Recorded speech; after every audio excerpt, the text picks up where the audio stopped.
Assalamualaikum warahmatullahi wabarakatuh. Salam sejahtera untuk kita semua. Bertemu kembali bersama saya Muhammad Fadli Abdina, Sarjana Pertanian, Magister Sains. Pada kesempatan ini kita akan sharing berkaitan dengan kelembagaan pertanian. Sebelumnya saya akan sedikit menjelaskan apa peran kelembagaan pertanian ini bagi petani atau untuk memajukan pertanian di Indonesia ini. Sebagai contoh misalnya, salah satu program yang dijalankan success story oleh pemerintah Republik Indonesia yaitu program bimbingan massal. Bimbingan massal ini atau yang dikenal, yang sering kita kenal namanya adalah program BIMAS, berjalan sejak tahun awal 60-an. Nah, dan program BIMAS ini sebagaimana kita ketahui, ini salah satu inisiatif yang dimotori oleh kampus ternama di Indonesia, yakni kampus Universitas Gadjah Mada. Bagaimana kampus ini berinisiatif untuk menerjunkan para mahasiswa dari mulai sarjana sampai tingkatan doktoral untuk melakukan pemberdayaan masyarakat ke lapangan. Jadi dalam program BIMAS ini bagaimana seluruh tenaga profesional yang diturunkan ini melakukan pendampingan kepada masyarakat untuk menjalankan kelembagaan, sehingga petani dapat berkembang. Dan pada akhirnya pada tahun 84 pada saat zaman Orde Baru kita mencapai yang namanya swasembada pangan tahun 80. Oleh karenanya, kelembagaan ini wajib untuk kita jalankan. Bagaimana para petani dapat menjalankan fungsi-fungsi kelembagaan dengan baik. Sebab secara umum faktor pembangunan pertanian itu ada empat. Ada empat faktor pembangunan pertanian. Setidaknya yang pertama adalah sumber daya alam. Sumber daya alam ini sebagaimana kita ketahui ya secara umum ya harus ada apa yang mau digarap atau yang mau diolah. Berikutnya sumber daya alam ini berkaitan dengan bagaimana input-input yang menjadi faktor pendukung dari pengelolaan lahan yang akan dilakukan. Kemudian yang kedua adalah sumber daya manusia.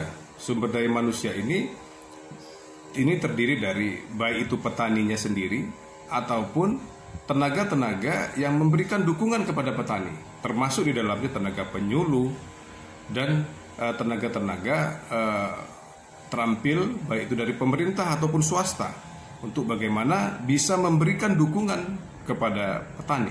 Ini sumber daya manusia yang dimaksud. Yang ketiga adalah teknologi. Bagaimana penerapan teknologi ini dapat membantu untuk mengembangkan agar sektor pertanian kita ini dapat berkembang dengan baik. Yang keempat, ini yang tidak kalah penting. Apa itu yang keempat? Adalah kelembagaan.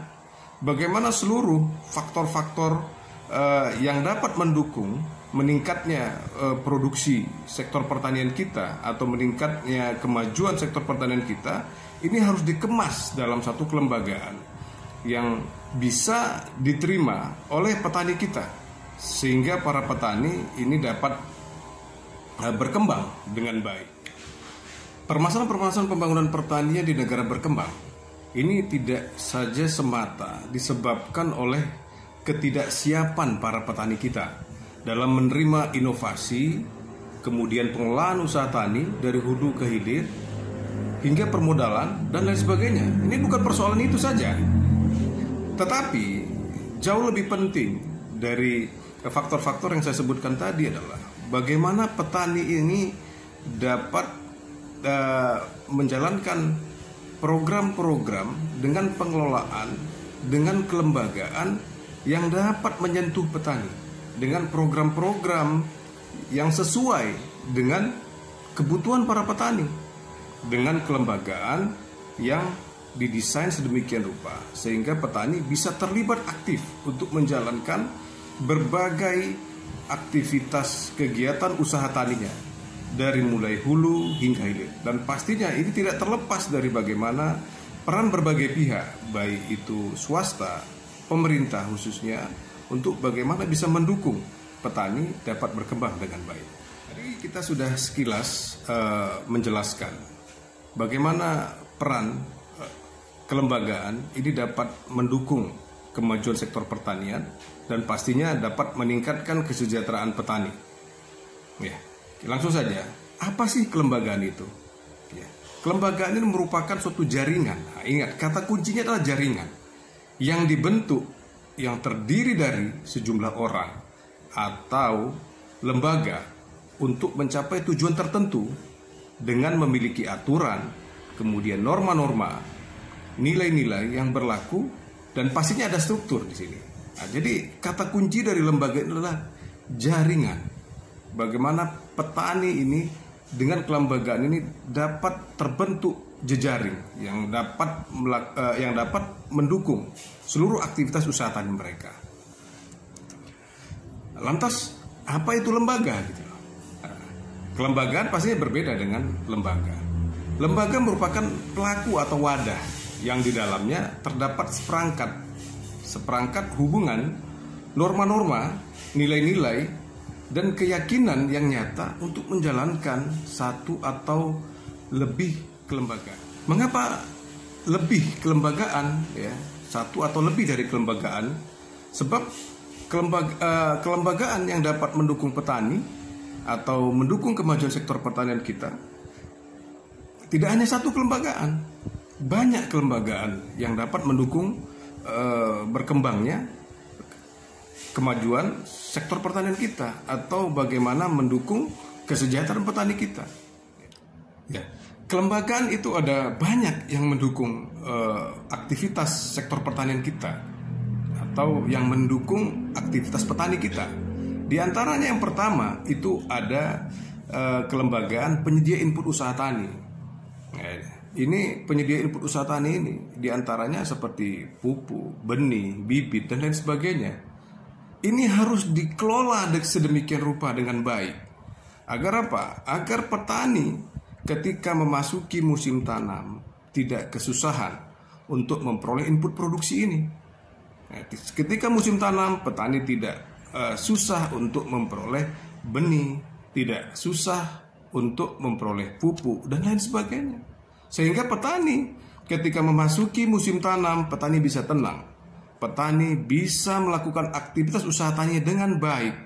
Sebab apa? Sebab mereka dapat memperoleh input usaha tani dengan baik. Nah, dalam kategori baik ini tidak hanya mudah untuk diperoleh, tetapi juga dengan harga yang terjangkau. Harga yang terjangkau.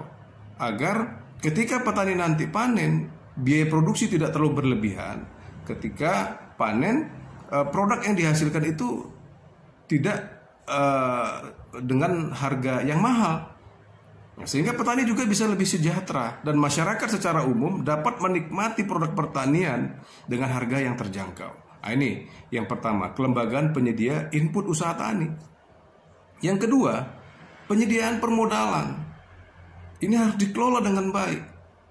Persoalannya, petani bukannya cengeng, petani itu bukannya manja, tetapi bagaimana petani ini bisa dibantu untuk dari sisi permodalan agar petani ini bisa sejahtera. Ya, sebagaimana kita ketahui untuk urusan permodalan ini, petani kita sering terikat namanya dengan rentenir atau tengkulak atau lintah darat. Nah, ini petani kita terikat. Sebab apa? Yang namanya berusaha tani ini ada periode waktunya. Kita contohkan saja, ketika petani padi menanam padi, panennya itu kurang lebih sekitar 120 hari. Selama 120 hari ini ada kebutuhan-kebutuhan yang akan dikonsumsi atau yang akan dipergunakan oleh petani. Sehingga apa? Ketika kebutuhan ini datang, petani akan mengambil jalan pintas ketika tidak ada support dari pemerintah ataupun institusi lainnya, sehingga petani terikat dengan nama tengkulak. Begitu panen, mereka terikat untuk menjual hasil panennya kepada tengkulak dengan harga yang tidak memiliki posisi tawar yang baik. Oleh karenanya, begitu memasuki musim tanam berikutnya, petani kewalahan untuk memperoleh modal. Nah, disinilah peran pemerintah untuk bagaimana untuk bisa memberikan sistem kelembagaan permodalan petani ini yang dapat membantu untuk permodalan atau setiap aktivitas usaha tani yang dilakukan oleh para petani kita. Gitu. Yang ketiga adalah kelembagaan pemenuhan tenaga kerja. Dalam konteks ini, pemenuhan tenaga kerja ini bisa dari sisi petaninya, untuk bagaimana petani memiliki kemampuan-kemampuan atau pengetahuan yang terampil untuk bagaimana melakukan budidaya pertanian. Yang kedua, berkaitan dengan tenaga kerja ini adalah bagaimana pemerintah ataupun swasta dapat memberikan dukungan kepada petani untuk melakukan penyuluhan atau melakukan pelatihan atau memberikan input pengetahuan kepada petani agar petani ini semakin memiliki keahlian yang lebih baik untuk melakukan usaha taninya. Berikutnya yang keempat adalah penyediaan lahan dan air ataupun irigasi. Nah, ini tidak kalah penting. Nah, mungkin sebagian daerah tidak terlalu memikirkan yang namanya air. Tetapi di daerah lain, khususnya dalam bercocok tanam padi atau tanaman pangan, ini sangat membutuhkan air. Oleh karenanya, bagaimana pengelolaan yang diatur dengan kelembagaan yang baik, para petani yang membutuhkan penyediaan lahan dan air atau maupun irigasi ini dapat memperolehnya dengan baik, gitu. Memperoleh dengan baik. Yang berikutnya adalah kelembagaan usaha tani. Kelembagaan usaha tani ini boleh dikatakan sebagai wadah untuk petani sharing untuk bagaimana bertukar pikiran sesama petani ataupun petani dengan pihak-pihak terkait stakeholder petani, untuk bagaimana petani ini dapat mendapatkan input atau informasi dari luar berkaitan dengan harga input, kemudian kondisi iklim atau klimatologi, sehingga petani mengetahui kapan mereka seharusnya untuk bercocok tanam, kemudian bagaimana juga berkaitan dengan pengolahan lahan, kemudian pasca panen, kemudian sampai penjualan. Yang berikutnya adalah kelembagaan pengelolaan khusus hasil pertanian. Jadi petani itu untuk sebagian petani yang memang merasa penting untuk bagaimana setelah panen tidak hanya menjual hanya semata bahan baku atau hasil akhir yang masih merupakan bahan mentah.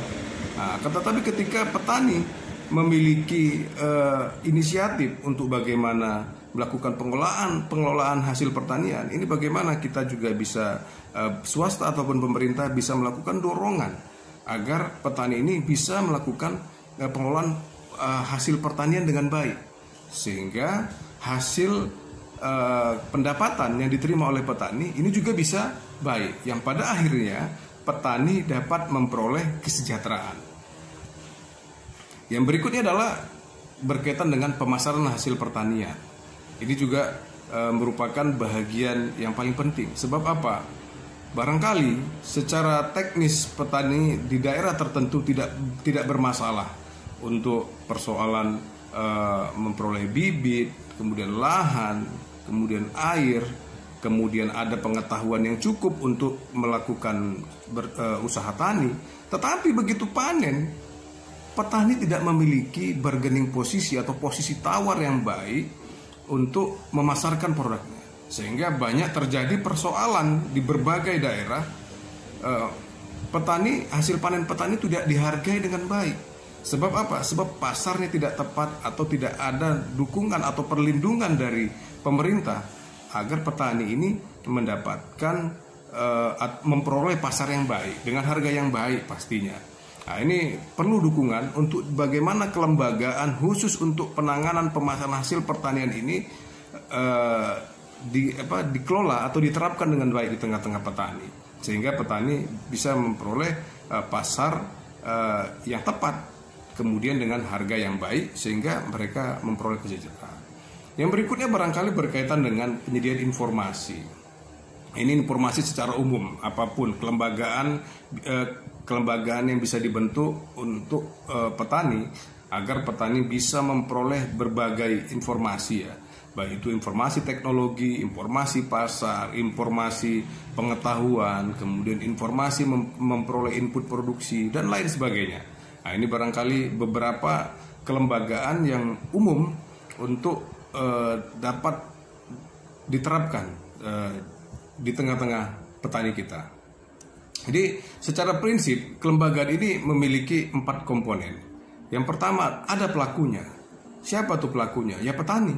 Ya, petani. Kemudian yang kedua, ada kepentingannya. Setiap petani ini memiliki kepentingan.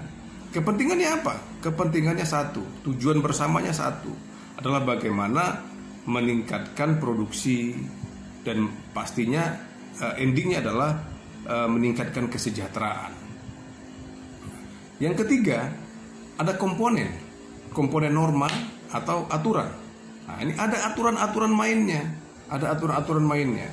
ya, ada aturan mainnya, atau ada juga nilai-nilai yang ditanamkan dalam kelembagaan yang dibangun. Jadi tidak hanya semata ini juga menjadi pembeda antara organisasi biasa dengan kelembagaan ini, gitu. Jadi dalam kelembagaan ini ada nilai-nilai tertentu yang dapat diperjuangkan secara bersama-sama. Nah, ini pastinya petani untuk dapat memperoleh tujuan bersama untuk bagaimana bisa menyejahterakan setiap anggota yang terlibat dalam kelembagaan untuk sama-sama bisa sejahtera. Yang keempat komponen dalam kelembagaan ini adalah adanya struktur. Nah, ini kenapa kelembagaan sering dikaitkan dengan organisasi, karena ada strukturnya. Nah, ada strukturnya. Jadi strukturnya juga ini dalam fungsi untuk bagaimana pembagian kerja agar setiap petani ini bisa melakukan perannya dengan baik. Nah, ini kata kunci yang terakhir sebelum kita akhiri video ini adalah bagaimana kelembagaan yang diterapkan di tengah-tengah petani ini sesuai dengan kondisi kebutuhan petani. Ya, tidak hanya semata-mata kelembagaan yang dibentuk, kelembagaan yang dibangun ini untuk memenuhi kebutuhan kinerja dari pemerintah. Oleh karenanya ini kelembagaan yang dibentuk ini harus sesuai dengan apa sih maunya petani, dan harus sesuai dengan kondisi daerah tersebut, gitu. Nah, jadi tidak top down, tetapi harus bottom up, gitu, bottom up. Sehingga petani menjadi persoalan selama ini, kita melihat petani ini kurang sepenuh hati untuk menjalankan kelembagaan, disebabkan banyaknya kelembagaan yang ada di desa atau di daerah-daerah ini atas inisiatif dari atas, gitu. Tidak melalui permintaan atau kebutuhan dari bawah, kebutuhan petani. Misalnya petani maunya di sini ada kelembagaan yang berkaitan dengan penyediaan input produksi, gitu. Nah, gitu ya, barangkali mereka butuh ini sebab susah untuk memperoleh input produksi. Tetapi yang disahuti oleh pemangku kepentingan atau stakeholder petani kita di daerah ini bukan kelembagaan yang dibutuhkan petani. Nah, begitu juga misalnya ketika petani butuh permodalan, ya harus disahuti bagaimana kelembagaan permodalan ini bisa terbentuk. Nah, sehingga lembaga-lembaga yang ada di desa ini seperti kelompok tani, gapoktan, ya, kelompok wanita tani atau lain sebagainya, ini bisa bekerja dengan baik untuk melakukan fungsi-fungsi kelembagaan, sehingga kelompok-kelompok tani ini dapat memperoleh akses kelembagaan untuk memperoleh permodalan, kemudian kelembagaan untuk memperoleh input produksi, kemudian ada informasi pasar dan lain sebagainya. Inilah yang kita harapkan sehingga kelembagaan ini dapat berjalan dengan baik, ya. Nah, jadi kuncinya adalah kelembagaan yang dijalankan harus dari bawah, harus dari petani. Kemudian yang kedua, kelembagaan harus dijalankan sesuai dengan kondisi kearifan lokal di daerah tersebut, sesuai dengan keinginan. Nah, keinginan masyarakat, keinginan petani di daerah setempat. Nah, ini barangkali dua kata kunci bagaimana kelembagaan ini bisa kita jalankan dengan baik. Terima kasih telah menonton video ini. Sampai bertemu pada video berikutnya. Semoga ini bermanfaat untuk kita saling berbagi, saling sharing. Saya akhiri video ini. Assalamualaikum warahmatullahi wabarakatuh. Salam sejahtera untuk kita semua.